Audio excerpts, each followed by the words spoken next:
Real quick, I just want to thank everybody for joining and attending. We have placed all the participants on mute for lack of distractions, and have turned everybody's cameras off to preserve bandwidth for our presenters and the ability for them to share their screens. What we're going to do is we're going to have a format of 3 speakers. They're going to have around 10-15 minute segments of presentation, and then a little Q&A follow-up. If you do have a question, at the bottom of your screen, there's a section that's called Q&A. And if you type your question in there at the end of the presentation, we will be reading those questions out during the Q&A section before we move on to the next presenter.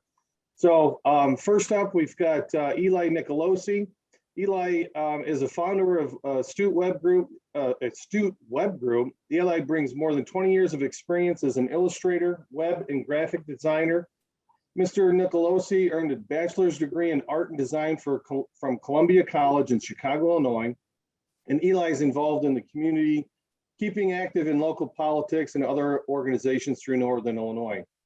He currently serves as the Winnebago Republican Party chairman, as well as formerly serving on the Winnebago County Board from 2014 to 2018. So I give you Eli Nicolosi. Eli, the floor is yours, buddy. All right. Well, thanks, Jeremy. I'm going to try to keep things somewhat informal because it'll probably be throwing a lot at you guys. So I'm going to try to cover the basics. But again, my name's Eli Nicolosi. I'm the owner of Astute Web Group here in Rockford. We're over on Perryville and Newburgh Road.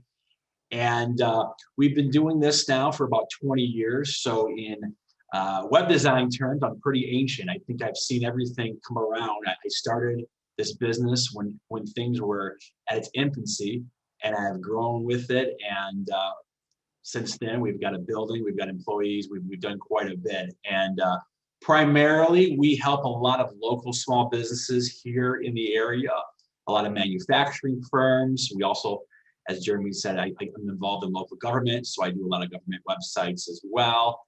But today we're going to be talking about e-commerce and effective web design and digital marketing. So I'm going to cover the basics of e-commerce in 3 different ways. The website, the platform that you actually use, and then how you market that site. What do you do once you have a website going on? And the 2 ways for that would be search engines and social media. So again, people, if you have questions, hit the chat or hit the Q&A.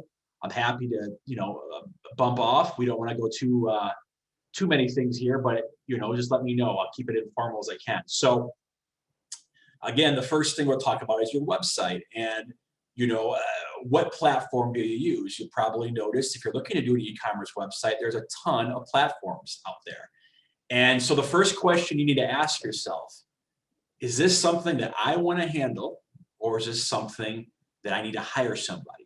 And there's pros and cons to each, and I've seen it from both ends. And of course, we do e-commerce websites, but there are times you may say, hey, I don't have the budget to do that, or there's just so many individual items and so many things in particular that I need to be really heavily involved in my e-commerce website. You could also employ a hybrid approach as well, but it's something to consider. Again, doing it yourself, you're going to know things a lot more than whoever you hire, but in terms of your products, but in terms of the actual site build, how it looks, the professionalism, all of those things are going to be a factor. That professional is just going to make it look a lot better. They're going to be a lot smoother. And I just got a text that Paul can't hear me. Just make sure one more time, you guys can all hear me, correct? I can hear you. Okay, awesome. So I want to make sure. So the question is, do you have the skill and patience to do it, or do you want to hire a pro? Those are the questions you have to ask. And there are, besides myself, there are several firms out there in this area that you could call. There are national companies that you can call. Online, you can use kind of a do-it-yourself kind of websites, things like Shopify and Square and all sorts of things. So there's a variety of things, and it can be almost overwhelming. And that's kind of where we come in and we give good advice one way or the other. The biggest thing you're going to want to start with, and it's not as much e-commerce as is anything else, is your overall design. Do you have a brand and do you have a logo? If you're a brand new startup company, you may not have these things. So you may want to, let's see, okay, so only certain people can hear. I'm getting messages right now, so I think everyone else can hear. So I'm going to keep on kind of trudging through. So back to what I was saying, branding and logo are important. If you're a startup company, that's always the first thing you're going to want to consider is how your company looks and feels, how you appear to the rest of the world. If you do a do-it-yourself kind of logo, it's going to show. It's going to make a difference. That's something you definitely want to invest in, and hiring a pro for that is a pretty minimal expense. So just consider how it feels. When you're building your website, the other thing to keep in mind as well, when you're putting this all together, everything today is mobile. Everything. And we're going to talk more about that as I go through here, but your site needs to look nice both on a desktop and a mobile. It needs to be responsive. There's just no alternative. If you're having any issues with that, it's going to really hamper your efforts to sell things online. So I'll just kind of talk as we go along here. So when you're building a website, first thing you want to also put together is your call to action. So when people go to a website, what does that mean? It means that you have a number of contacts all over your site. So that could be anything from contact forms, a big bold phone number, and even a chat box, which is really good. You can integrate that in with pretty easily right into your mobile phone. I know that Mike from Thryv may talk a little bit about that as well, and he's got some great techniques for that and some great software for that. Those are things that you really want to kind of implement, though, as your calls to actions, because if you just see a website and you don't know what to do, people are going to click away. Is your website accessible? Do you have multi-language on your website? Is it ADA compliant? Does it need to be? Now, You should be good to go now, Eli. Oh, great. There we go. Okay, awesome. So again, hopefully you guys can see this website here. So again, call to actions, big bold buttons. Again, is it accessible? Languages. Here's a chat feature right here. Those kind of things makes it very easy to navigate, easy to find things. Kevy Industries, they do vial crimpers and they sell them online to doctors' offices and things like that. Is it responsive? Is it mobile responsive? There you go. You can see right here, there's the menu. So those are things you want to take care of, and it makes it a little easier when you can see these things. What are your products now? So do your products have, for example, variations? Are there different sizes? Are there different colors? It seems like a pretty simple question, but believe me, when we're developing these things, it's a huge factor. How are you going to put this together? Are you going to have the sizes different? Is it something they can choose? There's a lot of different factors involved, and it does complicate things. You need to have, most importantly, a strategy on this. Just don't throw into a website and start inputting things. You really need to think this through. The clients that I have that just go willy-nilly into an e-commerce website, it'll take them 6 months, easy. But if you have everything kind of figured out and you have it very organized, you can do it much quicker. So it's very important to have a product strategy, and as well as having a maintenance strategy. Products change, things go on sale all the time. So how are you going to do that? Are you going to hire somebody? Are you going to do it yourself? Is that going to be an internal employee, or is it going to be an outside agency like myself? The other thing you want to start keeping in mind with an e-commerce website, when you're building this all together and you're kind of putting it down, is the shipping. There's FedEx, UPS, there's United States Postal Service. That's something very important to keep in mind. I always recommend just sticking with one for now, because once you do and you get that established and you have your products, then you're going to start talking about box sizes, weights, dimensions. These are all things you're going to need to do for an e-commerce website. So what's nice though is that these services like FedEx and UPS, they have standard box sizes, so you're not reinventing the wheel. And I highly recommend using those. So the standard box sizes, the standard envelopes, so those have a built-in weight to them, plus your product. That's how it figures it out. So there's actually an algorithm that you will install onto your website. And for guys like me, it's pretty easy. And it's not too hard for the average beginner. And you will integrate UPS or FedEx or whatever you wish to use into your website. It calculates the weights, and that's how you figure out shipping costs versus the distance and etc. It's an important part to any e-commerce website and shipping. unless you guys are selling virtual items, this is something that's very important to consider. The next thing in your website to consider for e-commerce is your payment gateway. Now, of course, German American Bank, they're going to help you guys with that. I'm assuming everyone's a German American Bank customer, but if not, you can start a business account with them. Just ask Jeremy. But you can also consider some easier mobile payment options that actually work through the bank as well. Apple Pay, Google Pay, those kind of things are easy to use, and they tie right into your German American bank account. So those are things you're going to want to ask yourself, what's the best way and the easiest way to get my customers paid? Now, the nice thing is, and I think Paul will talk about this as well, is when you have these payment gateways, you're not the one carrying the credit card numbers. It's very important to understand that. So the actual payment gateway, whatever you use, they will be the ones that handle all the credit card numbers, and you will never store that on your system. It's very important because it's a thing called Pci Compliance, and I know Paul will probably talk about that a little bit later. But you want to make sure that you are hands-off as much as possible. So really, you're maintaining your website, you're maintaining your products, but the actual transactions, once they click that, it goes through the payment gateway, that's through them. And that's actually a good thing because you don't want to be in that situation. The last thing about a website in general is you may also want to consider third-party websites like Amazon. You could benefit from their credibility. You can sell your items there. The con to that, of course, is it's a million different items. So that's just a brief overview of the actual website. Now we'll talk a little bit about marketing and going that way, and let me know how my time is. But the big thing in marketing is SEO, and what does that stand for? So SEO stands for search engine optimization. It's just a process of improving your site to increase the visibility for relevant searches.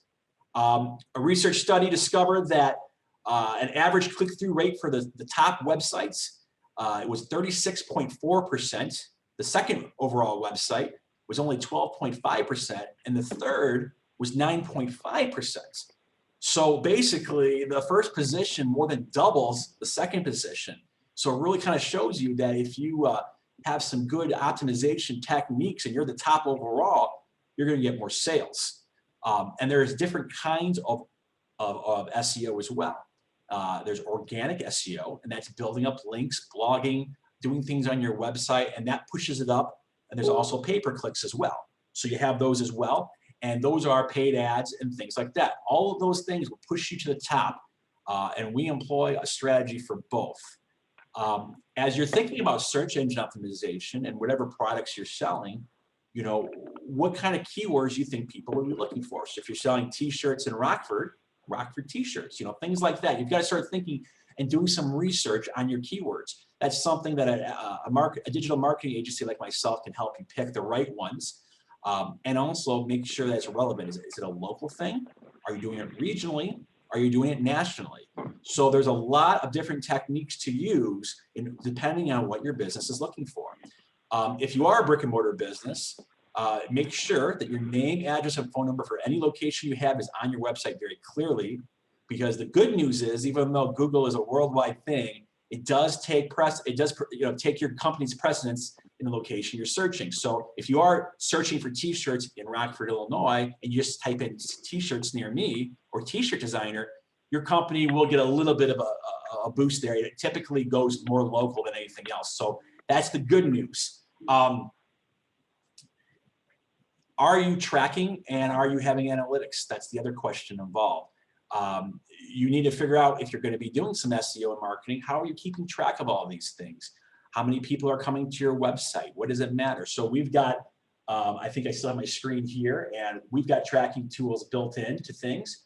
We track, rankings and all sorts of things here on our website to make sure that these companies know what's going on monthly.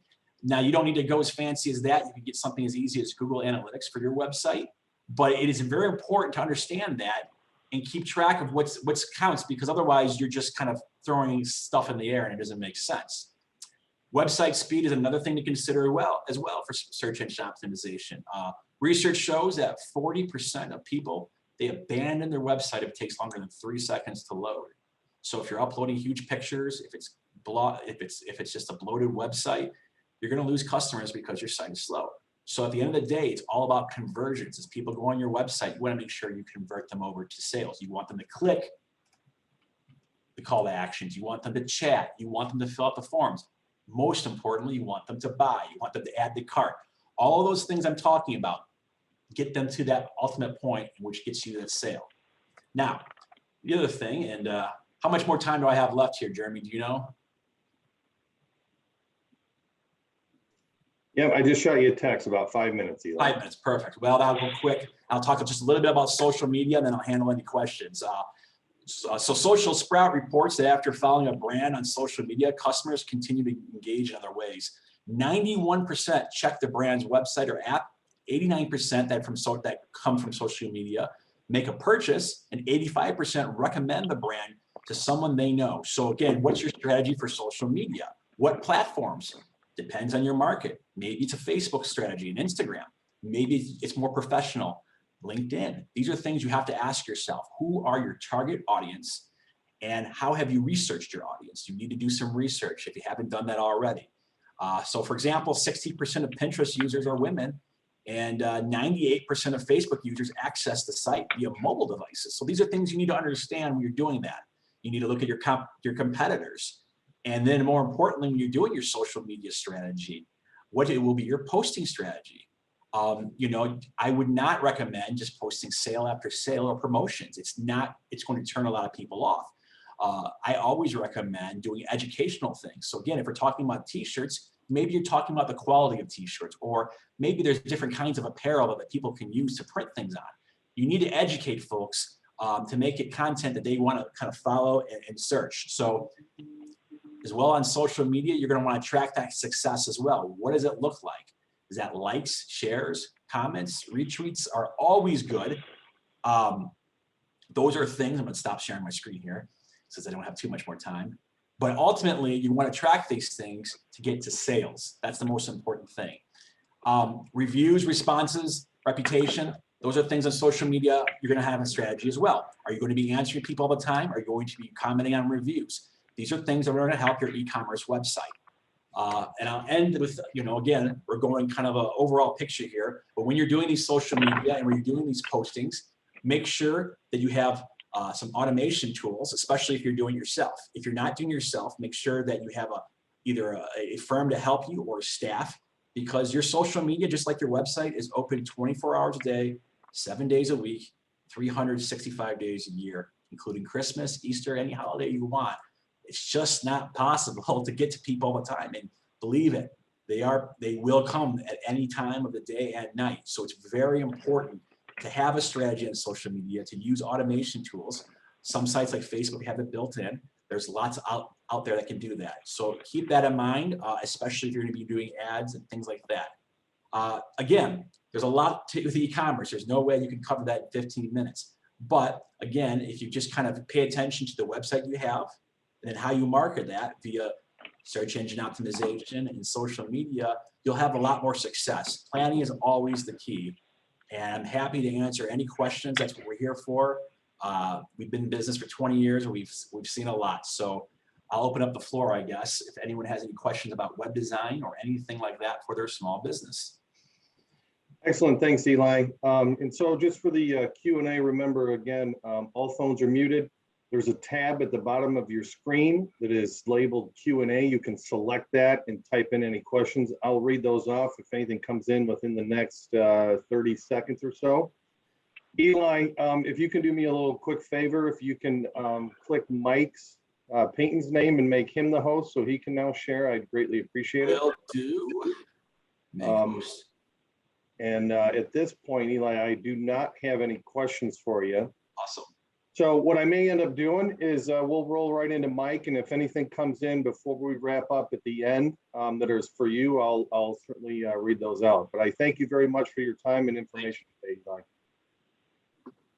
So let's move on to Mike. Mike Payton. Mike Payton is a graduate of Pecatonica High School and Rasmussen College with a degree in business management and a minor in marketing and sales. Mike is a business advisor with Thryv, which is a national company that provides business management software for small businesses.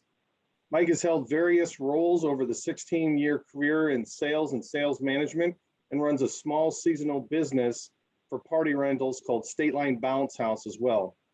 Mike is not married, but he does have 3 kids and resides in Rockton. He is on the board of directors at Family Counseling Services and on the board for Manufacturing Day for Career Tech in Freeport. If he's not working, you can catch him with spending time with his young daughters or on his Harley or in the gym. So I give you Mike Peyton from Thryv. Mike, it looks like you might be muted. There we Now it go. looks like you're good to go. Mike, the floor is yours, buddy. Thanks, Jeremy. Hey, everybody. So I'm going to kind of piggyback off of Eli and take that to, managing a customer database and how to automate your business and the benefits that those things have. But before I get into the meat and potatoes of it, I'm going to take a step back here a little bit and just share some statistics that that I uncovered. Let me share my screen so that everybody can see it. All right, everybody see that? I can see it. I think you're good to go, Mike. Okay, so the first screen to take a look at here is from Think with Google. So this isn't me making any of this stuff up. This is directly from the horse's mouth. So a couple of statistics that really strike here to piggyback off of Eli is, this first one over here, a mobile shopping session contains on average, 6 visits to a mobile site.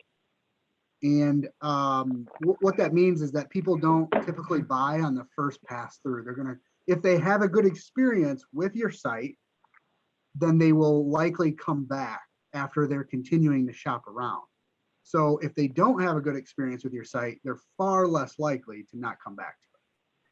So, and then most people in marketing, such as myself and Eli, agree that it's important to understand, what your customers go through and what their experience is and what their journey is, because that's, you have to design your online presence to fit that journey.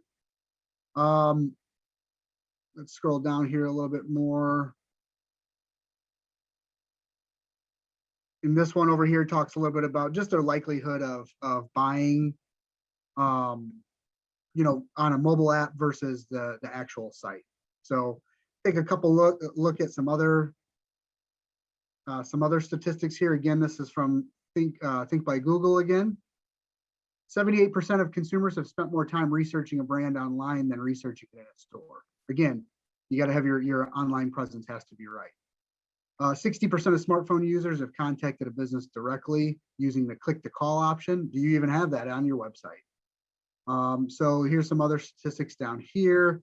This is no secret. Well over 50% of shoppers surveyed say they use Google to discover a brand. Okay, so there's a couple things, but here's where we get into a little bit more pointed kind of stuff, and this will roll into the rest of my presentation here. This is a Forbes.com article from a few years ago, so these statistics are going to be even a little bit more pressing nowadays. But the first one here is, let's scroll down a little bit. The power of online review. 90% of consumers read online reviews before they visit a business. Online reviews have about a 70% impact of purchasing decisions. And there's so much more here. Impact on business revenue. Businesses risk losing 22% of business when potential customers find one negative article on the first page of their search results. Businesses with 2 negatives risk losing 44% of its customers. So the best defense against this is a good offense, and that's what I'm going to kind of dive into a little bit. What I mean by a good offense is if you have a total of 4 reviews and 2 of them are bad, that's not good. If you've got 100 reviews and 2 of them are bad, nobody cares. It just buries it. So the best defense is a good offense. The question is always, how do you automate that? How do I do these things, right? All the things that Eli's talking about and the stuff that I'm talking about, and have the time in the day to possibly do it when you're running a business. And do you hire somebody? Do you use software, or do you do a combination of the two? The answer is different for every business. Not every business is the same. So, you have to kind of have to self-scout yourself and figure out what the best approach is for you. Another thing here real quick as well, in terms of your total online presence, is if you're a business, and we all know one of the biggest challenges for every business owner right now is finding people that want to work. So there's a big effect on hiring in terms of your online review. If you're looking to hire people and somebody is thinking about applying with your company or thinking about accepting an offer from you, what do you think they're going to do? They're going to look online at your company's reputation, just like somebody that would buy from your company does. And if they see a lot of negative things, they don't want to go work for a business that has a negative reputation online. So there's a big impact here, not only to your bottom line in terms of your sales, but in terms of who comes to work for you and the talent that you're able to recruit as well. So diving into that customer experience and what customers go through in today's world, it used to be that word of mouth and referrals were the gold standard. And don't get me wrong, it still is, but I can guarantee you that when your customers give a referral to a neighbor, to a friend, to a family member, so on and so forth, that's no longer that referral is no longer gold. That referral goes online and vets you out first, even though they've been given a referral. It didn't used to be that way back in the yellow page and TV and radio days, but in the online world, like Eli said, where it's open 24/7, it's too easy for people to go and snoop around and investigate. So again, the best defense is a good offense. So the first part of this customer experience is how consumers find you. And that's through a mix of social media, Google My Business, your website, your ratings and reviews. They're probably going to look at least one of these things, if not all of them. Even when they've been given a word of mouth referral to you, they're still going to come look at these things. Now, the chance that they'll call you is much higher when they've been told by a friend or family member or neighbor. But let's just say for sakes of this presentation that it's just a cold search, just a Google cold search. You better bet that they're going to be looking at these things. There's no doubt about it. So you have to have a clean online presence. You have to be easy to do business with. Otherwise, the chances of them bouncing off your site and not coming back is exponentially higher. Some of these next things here are how do they engage with you? So they've made this first step here, right? They've looked at your online presence, and now they're thinking about contacting you. It's so much more complicated in today's world. I mean, you've got form fills, you've got email inboxes, you've got online, you've got appointments, you got estimates, you get your traditional phone calls, and then if anybody, any of you small business owners out there know today, text message and Facebook message is, I mean, you're trying to run your business and you've got, your phone's ding, ding, ding, and all the time, and you have to respond to all these things. So it's a big challenge. There's no doubt about it. That's the world that we live in. I certainly didn't invent it. I'm just living in it and helping, people give them the tools to help manage. So that's how they engage with you. And whether we like it or not, we have to have the ability to respond to all those avenues. The best thing to do is to have some technology in place to be able to handle it. The next thing is organizing. So once they actually, they've searched you, they've contacted you in one form or another, how do you manage them after that? How do you keep a calendar? Is it just a paper calendar on a desk? Is it a Google calendar? How are you managing that, and how are you communicating those things back to the customers? And how does your staff manage those things? How do you manage your staff? Is it a very old school way? Is it a very new school way? Every business is a little bit different. How it works for you, just depends on the type of business you are and where you're at in the cycle and whatnot. The next parts here are payments. How do they pay you? Are you easy to make payments to? I mean, can they call you and make a payment over the phone? Can they make the payment online? Can they check out online, in e-commerce terms? Can they do those things? Is it easy to do? Again, if it's not, you're going to have a big bounce rate on your website, and that negatively impacts your SEO rankings, as Eli talked about. So you got to be easy to do business with. And then the next things here are thank you. So how do you say thank you? Back in the day, you used to see a lot of cork boards with thank you letters from customers and things of that nature. You don't see that very often anymore. It's all digital. And not to say that pen and paper and writing a thank you note to a customer doesn't have a good impact. I very much believe in that style of doing business. But to really achieve these online ratings and reviews, you got to do some stuff here digitally. You got to say thank you digitally. Get them to give you a review and then say thank you on those reviews. And if it's a bad review, you still respond to it, but you got to be very vanilla about how you do it and very careful, because people are your future customers, your future employees are looking at it. And then the next parts here are nurturing those customers. And how do you nurture those customers? Do you recontact them? Do you have a database that tells you where your customers are at in this pipeline? Have they contacted you? Have they paid you? Have they done business with you on a repeat basis? Have they given you reviews? Do you know those things? Do you know those things about your customers? And if you don't, I would suggest finding a software, a CRM database that helps you manage those things.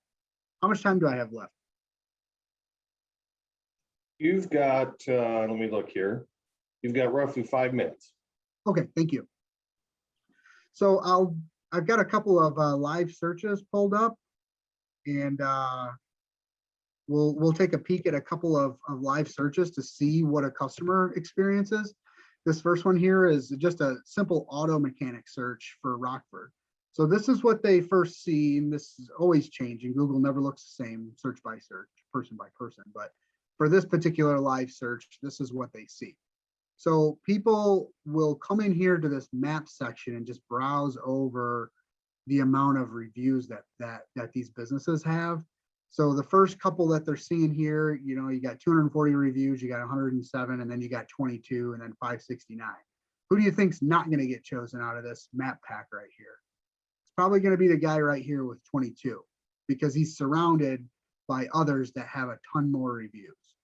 And that stuff greatly influences how a business influences their prospective customers to give them a call and set up an appointment and do business with them. So one way, and I'll show you one more here. Another one here is a simple search for plumbing in Rockford. They will do the same thing here again. You got 397, you got 43, and you got 4. Who do you think is not going to get a phone call in this map pack right here?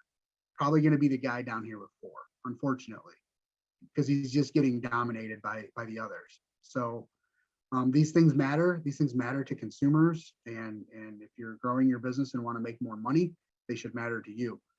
So the next question is, how do you manage this? And the people who are using technology to their advantage to come up with numbers like this, yeah, I'm sure that they do a really good job as a plumbing company and the other things that they do. No doubt about it. I'm sure that they're a great company, but they're using software to help them achieve those numbers. That's pretty clear. So when they finish up a job and they have a satisfied customer, they're able to click a button from their phone or from their computer, and it sends them a link to the customer to leave a review. Or it may, in some cases, you'll see where companies will have a template that goes out, and a company like Eli can actually build you a web page that will do this. And if the customer selects anything less than 4 stars, it will take them to like a survey and say, well, what was the problem, so on and so forth. If they click 5-star from that web page, it'll take them directly to the Google review. That way you can filter out, you don't want the people that were 4 stars and below to leave a bad review for you. But when they click the 5-star, it takes them directly to the Google. So you have to be smart. You have to have some pros in your corner to help you, if you don't know how to do these things, to help you build those strategies out, and use some technology to your advantage to achieve these types of results. One other thing I'll show you real quick, and then I'll turn it over here is I have a strategy with my seasonal business here to capture leads when they come to the website here. If you saw this little pop-up that came down here, this pops up to people when they're searching and they land on the website, and they'll come in here and they say, oh, I want to save money. Let me get a coupon. So they'll come in here and then they enter just a few pieces of information, and then it takes them right back to the homepage, and then a text message automatically campaign starts happening right after that. So that's a really good way when people are just kind of lightly browsing, is to use some technology to capture their information. Even if they don't buy from you right now and they choose to do business with somebody else, I can still market to that person. And then maybe 6 months from now they'll buy, maybe a year from now they'll buy, maybe 2 years from now they'll buy, but now I've captured their information. So being able to capture data, use that data to market back to the people is super powerful stuff. So I think I will stop there for now. And if anybody has any questions, I'm here to answer. Excellent. Thanks, Mike. I really appreciate it. A lot of good information there.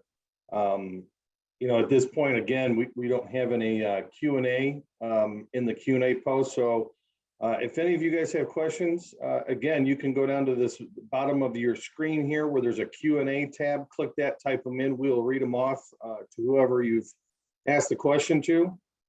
So at this point, Mike, since we don't have any, if you could do the same as Eli did, and that is click Paul's name there and make him the host so that he can share his screen if he needs to. I'd greatly appreciate it. And so we'll move on to Paul Sutkay, and he's going to be the last presenter today to conclude this e-commerce seminar here. So Paul is the president and agency principal for Sutkay Insurance Group, otherwise known as SIG. He has worked in risk management and insurance for 12 years on both the retail and wholesale sides of the industry. He's a graduate from Augustana College with degrees in finance, political science, and business management, and is currently completing his work on his chartered property and casualty underwriter, otherwise known as a CPCU designation. He specializes in property and casualty risk management with an emphasis in the ag sector. Personally, Paul is married with 2 young children, and when he isn't working or chasing them around, he can be found golfing, cycling, or volunteering with the Rockford Cosmopolitan Club. So I give you Paul Sutkay, Paul Sutkay. Thanks, Paul, for joining us. Thanks, Jeremy. Can you hear me? I'm good. I can hear you. Can you see my screen? Yep. Okay. So I'll jump right in. Hi, everyone. Paul Sutkay here, SIG Insurance. Eli kind of brought up PCI Compliance, and I was going to mention something about it, but just merely to mention it, because it's come to my attention over the last few years that I certainly wasn't super familiar with it, and it seems like most business owners out there aren't. And it's pretty interesting if you do some research on it. So I'll be honest with you. The way I was first exposed to PCI Compliance was I got a phone call from a client who was freaking out about a threatening letter they had received regarding PCI Compliance. And if you do some research on it, you'll find PCI stands for Payment Card Industry. And as far as compliance, it's a board they have. It's their compliance standards. So you'll see PCI compliance standards and certifications are handled by the PCI Security Standards Council. It is an independent body formed in 2006 by the top credit card providers in the world, including Visa, MasterCard, Discover, and American Express. So basically, it's codified into law, and it's created by the credit card companies. More or less, it's to ensure that very base levels of security measures are being taken to secure digital data. Okay. So the greater the risk you have is the greater the sensitivity of the data you're keeping and collecting. You know, whether it's credit card stuff, which certainly meets a threshold, but then it can be an even higher threshold if you're getting medical data or things like that, Social Security numbers, and so on and so forth. So where I come into the role is how do we have products set aside for the risk of some sort of penalty for not being PCI compliant, or any other sort of financial loss from that stuff. But you should definitely be aware of it. I would love to have some sort of attorney on this panel who can maybe speak more to it, because it is a thing. So it started coming up more and more. You can see this was formed in 2006, but I would say, let's see, we're 2021 now. I don't know, maybe 2015 or 2016 or so. They actually started deciding out of nowhere to start enforcing these. So it was on the books for a while, and apparently no one did anything about it. And then a few years ago, they also started wanting to enforce this stuff, and it got people's attention real fast. So anyways, that's it. So as far as what I want to focus on today is I'm going to talk about cyber liability. Cyber liability is kind of the high, for lack of a better term, and growing new peril in our world. It starts off usually as an awkward conversation, because I'll have, business owners that have been in business 30, 40, 50 years. And all of a sudden I'm telling them that they need to be worried about this cyber liability. And not only should they be worried about it, but they need to be buying product for it to mitigate against that risk. And they should have done it yesterday. And it's just, it's becoming an easier conversation to have more and more, because for a long time, kind of like PCI compliance, it was something people weren't super familiar with. But then there's been a number of kind of high profile cases lately. You can see I threw up some stuff here, but the top sectors targeted: healthcare, public, multiple municipalities, education, individuals. So individuals is where it's become more and more during COVID, because there's been a lot more e-commerce happening. Amazon stock's gone through the roof, continue to go through the roof throughout COVID. It's just, there's so much e-commerce happening, and it's just opening the doors. Imagine, if you're thinking there's going to be more and more people getting mugged, if more and more people are going out and going to the grocery store. But same thing, if more and more people are doing their shopping online, there's more and more opportunities for these online criminals to target vulnerable people, vulnerable companies, vulnerable nonprofits, organizations. And then obviously the big one in this area, which brought, got most of our attention was, let's see, where did that link go? Did I get rid of it? Oh, it's Rockford Public Schools. So in 2019, Rockford Public Schools got hit by a big ransomware attack. I think the total loss on it was $3.1 million. They had replaced, I believe it was 5,000 computers, 300 servers, 1,200 wireless access points. And then obviously, however you quantify the losses I don't know if anyone remembers how long they were down, how long their computer systems were down. It was pretty traumatic, and it got their attention, and they had a solid, I was going to show you guys a renewal, part of a renewal, but it's through the same market that did that Rockford Public Schools claim. So anyways, we talk about perils all the time.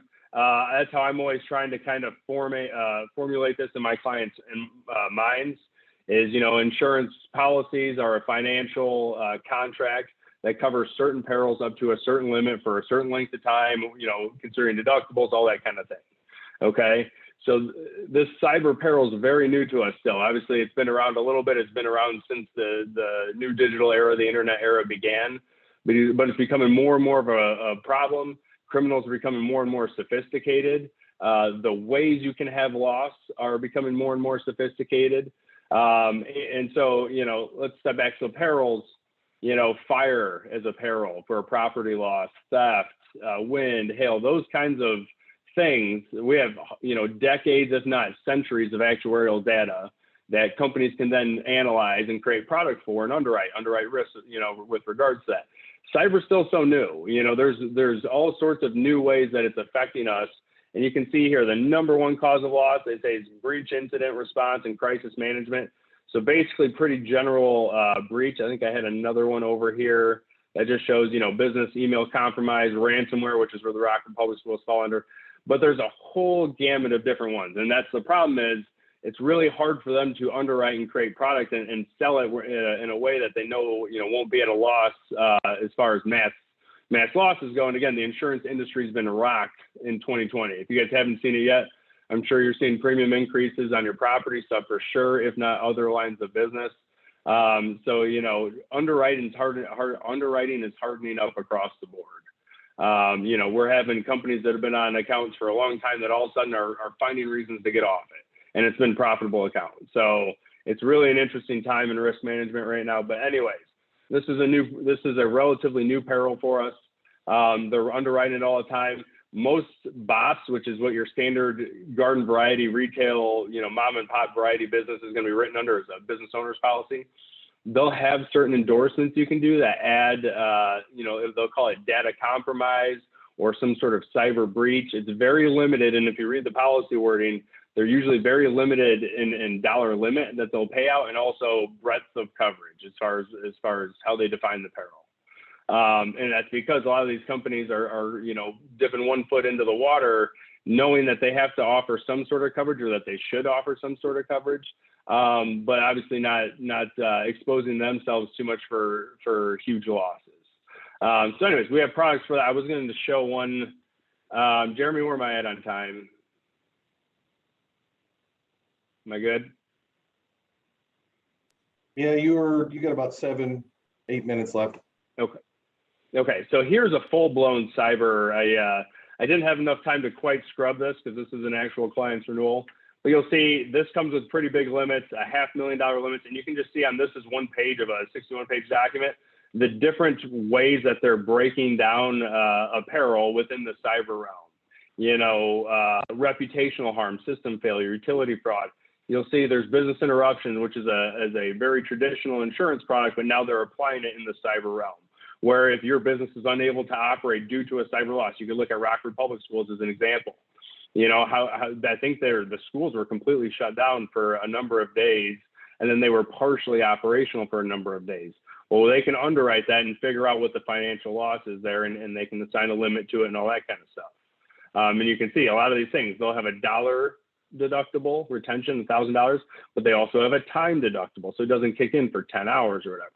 But this is pretty comprehensive. A product like this, which is about as comprehensive as you're going to find out there without being a government entity or something like that has a very large risk that needs to be underwritten, but a normal type business, you can get a product like this for like $825, I think it is, for the year, which is going to cover you about as broadly as you can be covered. Again, this is an ongoing and ever developing product out there, but some of those ones that you can throw in onto your BOP can be added for anywhere, I don't know, from $50 to a couple $100, depending on your sales. They're still going to be tied to some sort of exposure, whether it's sales, whether it's payroll. Some of them are square footage of the facility. So anyways, what I've been telling a lot of my clients now is, there's different risks that apply for all this stuff, from people who are doing a lot of online sales, exclusively online sales, to the kind of data you're collecting, to someone that's like, hey, listen, you are accepting credit card payments. You are subject to that Pci compliance. Do you want some sort of base level of coverage? But it's definitely a conversation that we can't avoid any longer. It has to be had. And then we craft a way to try and, appropriately mitigate it. It's pretty affordable, as I mentioned. It can be manually underwritten. It has property and casualty elements to it. So that business interruption coverage falls under the property umbrella, but then it also covers a lot of the liabilities, the liability you have for that data that that's in your care, custody, and control. So I can keep talking. That's generally what I have on this. Obviously our agency here is in town. We're Rockford based. We're about to open a new location in Cherry Valley. It's one of those things. There is no, I don't like giving cookie cutter advice when it comes to cyber specifically, just because, no two businesses are alike. We like to sit down and custom curate a plan, and make sure we're not overpaying or underpaying for it. Because if you don't have a ton of risk, you can get away with a bare minimum level of coverage, and you can get it done, pretty affordably. It doesn't have to be a huge thing. One of the biggest misconceptions we're always combating is people think it has to be coverage or premium, and it doesn't have to be one or the other if done properly, assuming you meet the underwriting criteria, you don't have a ton of losses and all that kind of stuff. But any questions, Jeremy? Is there? Yeah. So I'm Paul, a couple here before we wrap up, and we've got a couple for Eli and Mike as well when we conclude yours. So hopefully Mike and Eli, you guys stick around. So for Paul, you might have touched a little bit on this, but we've got a question that says, what is the average cost for a data breach in small business? And I guess, how are the liability limits determined to cover, those average costs? Yeah, so I don't know if I could say there is an average cost I mean, I'm sure that data can be found out there, but I think that's the wrong way to think about it. If you get breached, it can be huge. It can put you under.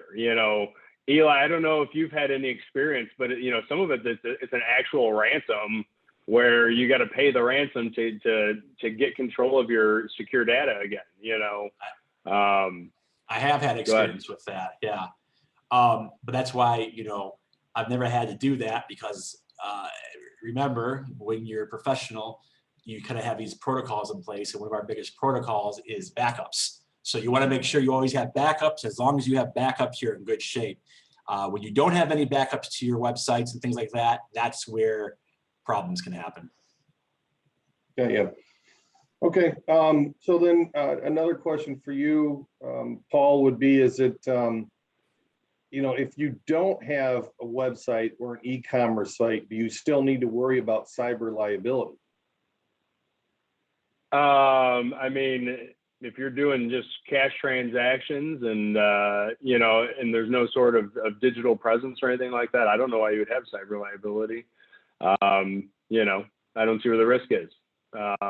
Again, if you give me something kind of a little more specific, I could maybe speak more to it, but just generally no. I was going to add something to what Eli said. Yeah, so on our side of things, on the insurance side of things, like I said, I wouldn't feel as a business owner, understand that the product that's out there, there's a certain level, but like even that product, it has limitations and there's new ways that this thing is evolving all the time.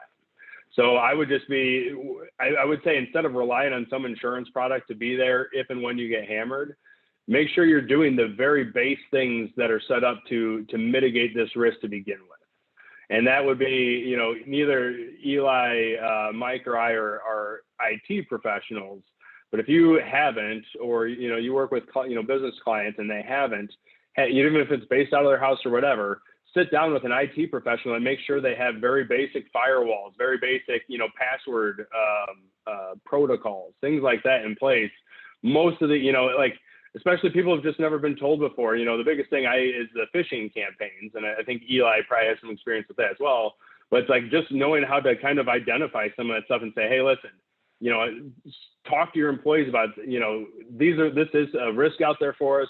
This is kind of what it looks like. If it's ever asking you to accept this, download this, whatever, and it just seems fishy, like call me, whoever our IT professional is and have them identify, but don't just keep clicking, And if you take very base level, safety steps like that, make sure your antivirus is up to date and all that kind of stuff. Most of these things can be avoided. And then if you get targeted by something sophisticated, again, it's, I'm not saying we shouldn't have a cyber product there to back it up, but it's still too new of a peril for us to say, hey, the insurance industry has really got anything that could come, that could happen. They're going to be there to affordably mitigate this. It's good to have the coverage there. It is a real risk for you, but it's by no means comprehensive enough to protect you, beyond some of these certain just base level protocols. Yeah. So I guess as follow up to that is that you had said, if you're just a cash transaction, I mean, is it something you should be looking at if you had if you take credit card payments, things of that sort? Sure. Yeah, definitely. If you're like, that gives you a digital presence then. I mean, if there is any sort of digital transaction going on, there could be a cyber hack. Now, again, as I talked about, there's for me, the way I run our business is, I want to sit down and identify these threats to us, these risks. And then you and I are going to have a conversation about, okay, what products are available to mitigate and does it make sense for us to? And there's a spectrum here. Now, if you're someone who that is the extent of your risk in the digital world, maybe we identify and we just say, hey, this is something we're self-insuring for the moment. It doesn't make sense for us to purchase a product for us. We're not ignorant of the risk. We're not burying our head in the sand, but we're taking a calculated risk. Like, hey, if we're going to spend our money is better spent, on other risks that are more pressing to us. If one thing the last year has taught me or frustrated me, I guess, as a risk management professional is,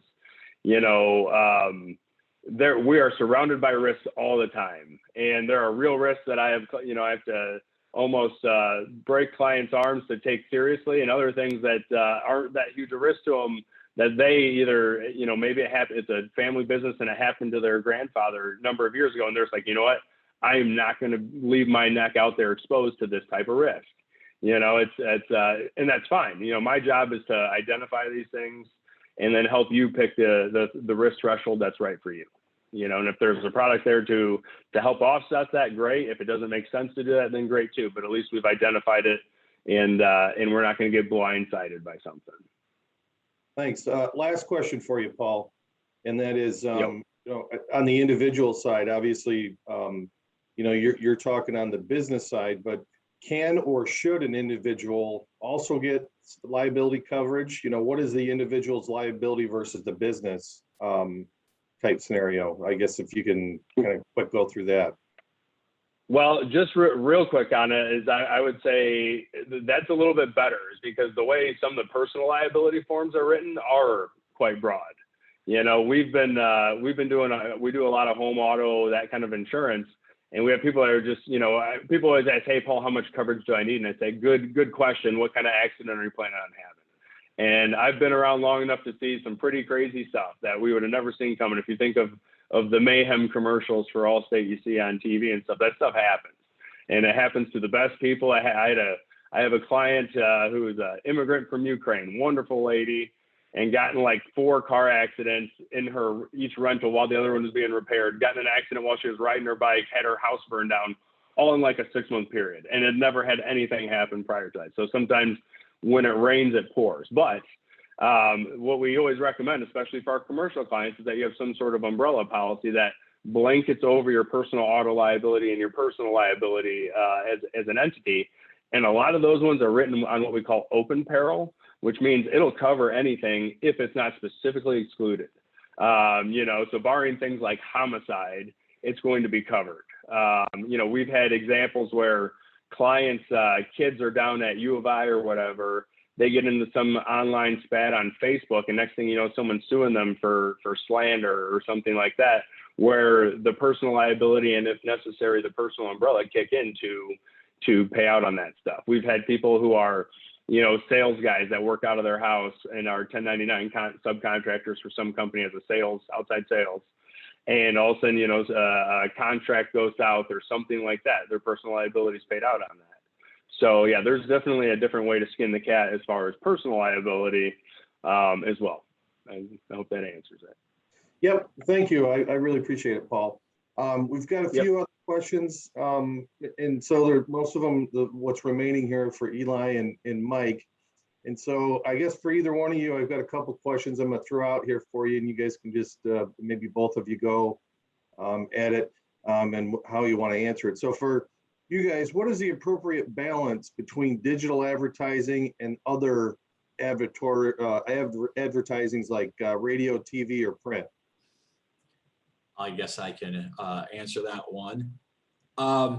This is what in all my experience in marketing, this is my answer, and it's unfortunately not as clear as you may want it to be, but there's never a silver bullet in marketing. There never has been and never will be. There's just different weapons and different things to attack, and every business is unique, so you've got to try different things. Digital is a great way to go. I think the majority of businesses do use digital marketing to some degree and implement that as one of their main strategies. There are some that maybe radio is huge. There are others where TV and print make a lot more sense. It's a balance of things you've got to play with. There is no playbook that tells you one way or the other. You could probably have an estimated, guess, if you will, when you start, depending on what kind of business you have. But typically speaking, you just got to play around and see what works best for you. It's just a variety. And Mike, I don't know if you wanted to throw anything more to that. Yeah, I'll touch on that real quick. Number one, track it. If you can track it, then you can put an ROI on it, and then you can answer that question more pointed. Yeah. And then the other thing is I do believe in a diversified marketing strategy, and I believe that they should all work together. So what I mean by that is I heard a jingle on the radio, right? Well, I wasn't looking for your product at that time, so I probably didn't call you, but I remember that jingle. It's in the back of my head. And then maybe I saw your TV commercial. Well, When I need something, I need a product, I don't usually turn on my TV, right? I don't turn on my radio, I go search. So the search generally, overwhelming majority is happening online. So now I go search, and if you're, if you're up towards the top of that list there, and then the number one spot or somewhere right there where I see you immediately when I search, I've heard you on the radio, I've heard you on the TV, you've built trust with me, and now I see you online. The likelihood that I'm going to click and call you is exponentially higher. So to answer your question, a good marketing strategy will have those all working together. So, but it still comes back to that number one thing is track it. Figure out where those calls are ultimately coming from, and that's where you should put gasoline on the fire, so to speak. Excellent. I appreciate it. So I got another one for you too, and you can tag team, do whatever you want here. But it's kind of it revolves around constant contact, and I guess if you guys can just give us your thoughts and on relying on a company having a website through constant contact versus professional company developing one. What are the cost comparisons? Website positioning, ease of updating yourselves. That type of thing. I guess just give us thoughts on using something like that versus your guys' services and compare and contrast. No problem. Well, I don't see a lot of websites done through constant contact, actually. Not many at all. There's a lot of other free opportunities. Now, of course, constant contact has some pretty decent email marketing tools that you can integrate into that. So that's always a good thing. But I'm imagining that constant contact is pretty inexpensive. And you may get what you pay for. Maybe you like it, maybe you don't. So it really depends. But I'll tell you one thing for sure, I've used constant contact and other tools like that. There are easier tools to make updates, and sometimes going with a little bit more of a better website, more professional, you can integrate things that you just can't do with constant contact, like e-commerce. You can do that a lot better. But you can also keep that constant contact element in there. So I don't, if you like it and it works, stick with it, especially if your budget is low. But if you think you want to take it to the next level, I would abandon constant contact. Maybe just keep that as your email marketing and integrate that in. It really depends on budget and time and what platforms and what you're used to using. I don't know, Mike, if you want to throw anything into that. Yeah, no, Eli hit the nail on the head. The only thing I would really throw into that is a lot of people don't know this, but you can actually get, MailChimp, which is the adversary towards constant contact. You can have a free MailChimp account up to 2,000 contacts. So if you're looking to do some basic email marketing, you can literally do it 100% free up to 2,000 contacts through MailChimp. So That's what I do. Excellent. Well, good information, guys. I really appreciate it. Last question we have on the dock here is for you, Mike. So I guess you're going to take us home, buddy. So when it comes to technology you use for business websites and such, do you take into account the primary customers you serve? Such as older people versus tech savvy younger people. How do you manage that and massage that? yeah, that's a really good question, Armand. And what I would say to that is again, going back to that customer experience wheel that I showed you guys. You have to be diverse in terms of how you can be contacted by your customers. Some people want to call you, right? Some people want to text you. Some people want to Facebook message you. Some people want to do a form fill online. The strategy that I like the best is being diverse and giving them all the opportunities and making it a buffet of ways to contact me, because I don't know who likes to do business in a certain way. So for example, with my small business that I run seasonally, my demographic is females between the ages of 25 and 45. That's my primary moms. That's my primary demographic. That demographic's really, really good at texting and things of that nature. However, grandma and grandpa oftentimes like to do those bookings, and maybe grandma and grandpa aren't so much into the texting and they just pick up the phone and call. So I got to have that Bluetooth in my ear, ready to answer that phone call. But I also have to be ready to answer that text message from my primary demographic. one last thing too that I'll say about that is the COVID pandemic. One thing that it did, and I don't have the statistic in front of me, you can Google it, but it's a very well-known and documented fact here. One thing that it did is it sparked the biggest change in consumer behavior that we have ever experienced. What I mean by that is now all of a sudden you got grandma and grandpa on their iPhones doing video chat. They didn't know how to do that stuff before, right?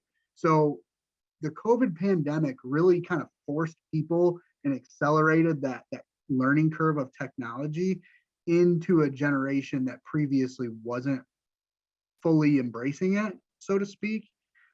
So I think that generation, the over 55 generation, I think is a little more tech savvy than they get credit for, especially recently in the last year. So that's my thoughts on that. Excellent. Thanks, Mike. I just want to wrap up and then again, just say thank you to all you guys for taking your time and presenting great information. Obviously post-COVID or in the middle of COVID, however you want to look at it, things have changed. So I really appreciate your guys' time. Eli, Mike, and Paul, thanks for being a part of it.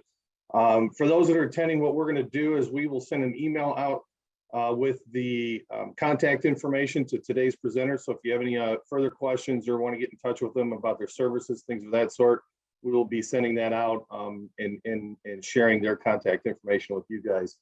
And before we conclude, I just wanted to say thanks to all the people that, in German American and the State Bank of Davis. This was a co-event between the two banks.